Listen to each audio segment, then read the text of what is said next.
welcome back to my video. So, di video kali ini kita bakal bahas dan menginterpretasikan salah satu lagu terbaru dari Taylor Swift, yaitu Opalite. Nah, di video ini bukan cuma sekedar jelasin arti lagu secara umum ya, tapi kita juga bakal ngebedah liriknya secara detail banget, mulai dari makna per bait, lalu metafora yang dipakai, dan juga sampai simbol-simbol kayak onyx dan opalite yang mungkin masih asing buat sebagian orang. Selain itu, kita juga bakal bahas sedikit tentang background dari Taylor Swift sendiri, biar kita bisa lebih ngerti kenapa dia nulis lagu ini dengan cara seperti ini.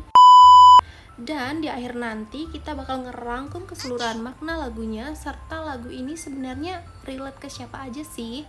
Jadi buat kalian yang mungkin lagi overthinking, lagi healing, atau cuma penasaran sama arti lagu ini, make sure kalian nonton video ini sampai habis. Kalau kalian lihat penjelasan lagu ini di internet, cukup banyak banget yang bilang kalau Opalite dari Taylor Swift ini adalah salah satu lagu tentang healing paling halus tapi dalam banget. Dan jujur aja liriknya tuh gak langsung jelas gitu. Banyak banget metafora, simbol, dan istilah yang mungkin bikin kita mikir dua kali. Ada yang interpretasiin lagu ini cuma soal move on biasa, tapi ada juga yang bilang ini lebih dalam, tentang toxic relationship yang bikin seseorang kehilangan dirinya sendiri. Dan kalau kita lihat dari gaya nulisnya Taylor Swift sendiri, dia memang terkenal banyak banget suka nyelipin simbol-simbol kayak gini. An hour later. Buat yang belum terlalu familiar, Taylor Swift itu bukan cuma penyanyi biasa. Dia dikenal sebagai songwriter yang sangat kuat dalam storytelling. Dia memulai karirnya dari usia muda di genre country, dan dari awal pun dia sudah terbiasa nulis lagu dari pengalaman pribadinya sendiri. Seiring waktu, dia berkembang banget loh teman-teman, dari country, ke pop, bahkan ke indie dan alternatif. Dan yang bikin dia beda dari banyak artis lain adalah cara dia menyampaikan cerita lewat lirik. Lagu-lagunya tuh bukan cuma enak didengar, tapi juga kayak cerita hidup yang bisa dirasain sama pendengarnya. Makanya gak heran banget deh kalau misalnya dia udah menang banyak penghargaan besar, termasuk beberapa Grammy Awards yang jadi salah satu penghargaan musik paling bergengsi di dunia. We're gonna be telling over and over again in 2010 how we got to win album. It might be a good idea to vote for me for this because it makes your life miserable and then winning a Grammy for it. Ali Payami, Shellback, Taylor Swift, Ryan Tedder, and Lord, Taylor Swift! Honored to tell this story with you. Mind blown. Thank you so much. Selain itu, Taylor juga dikenal sering banget pakai metafora, simbol, dan hidden meaning di setiap lagunya. Jadi, kadang satu lirik aja itu bisa punya lebih dari satu arti, tergantung dari sudut pandang siapa yang dengar. Dan menariknya lagi, banyak lagu Taylor itu terinspirasi dari pengalaman personal, baik itu hubungan, konflik, atau bahkan fase hidup yang sulit. Makanya, tema yang sering muncul di lagu-lagunya itu biasanya tentang cinta, patah hati, kehilangan, dan proses healing. Dan di lagu Opalite ini kelihatan banget kalau misalnya dia lagi ngomongin fase dari hancur ke pulih dan menemukan jati dirinya lagi. Jadi sebelum kita masuk ke liriknya, penting banget untuk kita paham dulu kalau lagu ini kemungkinan besar bukan cuma cerita biasa, tapi refleksi dari perjalanan emosional yang cukup dalam. Di awal lagu dia bilang, I had a bad habit of missing lovers past. Di lirik ini, dia ngaku kalau dia punya kebiasaan buruk, yaitu selalu kangen sama masa lalunya. Dan ini relate banget sih, karena kadang kita tahu hubungan itu gak sehat, tapi tetap aja kita kangen. Terus ada juga line, eating out of the trash.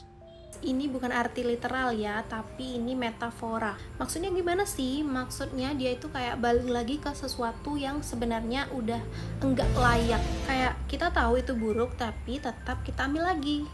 So, eating out of trash. Lanjut ke bagian ini. I thought my house was haunted. Wah, di sini liriknya serem ya. My house was haunted. Tapi di sini artinya rumah berhantu, bukan berarti berhantu beneran, tapi simbol dari hidup yang masih dipenuhi ghost alias kenangan masa lalu. Jadi dia itu belum bisa lepas, masih hidup bareng bayang-bayang hubungan lamanya. Nah, sekarang kita masuk ke bagian penting dari lagu ini. You were dancing through the lightning strikes. Oke, lightning itu petir, simbol dari masalah besar. Dan dancing di tengah petir itu artinya tetap bertahan walaupun hidup lagi kacau. Terus ada line ini. Sleepless in the onyx night. Di sini Taylor pakai istilah onyx. Onyx itu batu berwarna hitam seperti ini. Nah, biasanya diasosiasikan sama kegelapan, kesedihan, bahkan depresi. Keren banget ya Taylor pakai istilah onyx yang orang-orang banyak belum tahu. Jadi, onyx night itu artinya sebagai malam yang gelap secara emosional. Dan dia bilang sleepless, artinya dia nggak bisa tidur karena overthinking, sakit hati, atau anxiety. Tapi yang paling penting adalah line ini. But now the sky is opalite. Nah, dibanding tadi dia pakai batu onyx yang melambangkan kegelapan, anxiety, overthinking. Nah, selanjutnya dia pakai batu opalite, yaitu batu yang berkilau, terang, bahkan kadang berubah warna. Nah, dari dua batu ini jelas banget kontrasnya. Onyx gelap dan opalite terang. Artinya dia lagi ngomong tentang transformasi dari fase yang paling gelap dalam hidup ke fase yang lebih tenang dan penuh harapan. Bukan cuma itu, di verse selanjutnya dia juga bilang, She was in her phone and you were just a post. Nah, lirik ini nunjukin hubungan yang gak sehat. Satu pihak gak peduli, yang lain cuma jadi pajangan. Dan ini mungkin relate ya sama banyak hubungan sekarang. Kelihatan baik-baik aja dari luar, tapi sebenarnya kosong.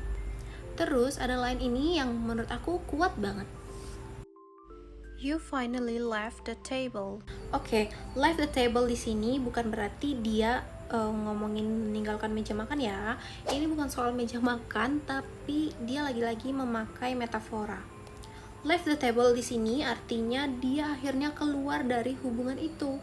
Dan lanjutannya, You're starving till you're not.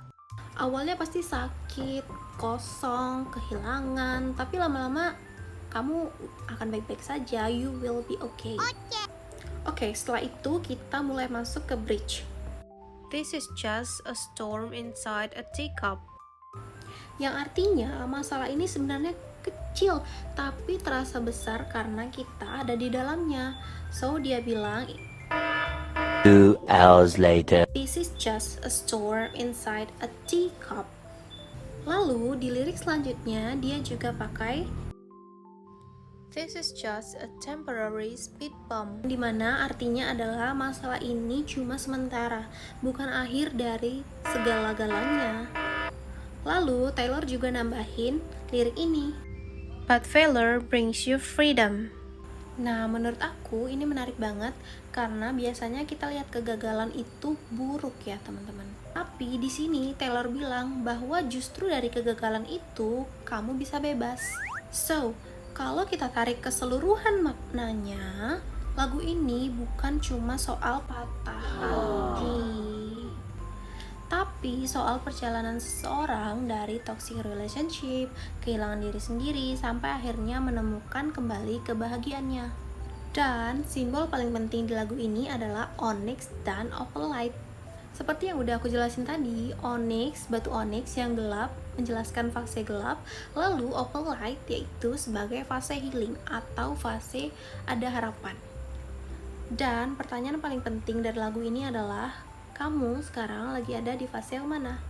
Karena pada akhirnya semua orang pasti pernah ada di fase onyx, dimana hidupnya penuh dengan kegelapan, putus asa, overthinking. Namun, gak semua orang sadar kalau mereka juga bisa sampai di fase opalite, di mana ada fase hidup yang penuh harapan. Dan itu tadi interpretasi dari lagu Opalite. Semoga bisa bantu kalian lihat lagu ini lebih dalam dari sudut pandang yang berbeda. And I think that's all from my explanation, and we've reached the end of the video. So, buat kalian yang masih belum tahu lagunya, aku bakal pin di kok pin sih? Dan buat kalian yang belum pernah dengar lagunya atau mungkin pengen denger lagunya lagi, kalian bisa langsung cek ke deskripsi video aku. Segitu aja, see you, bye-bye.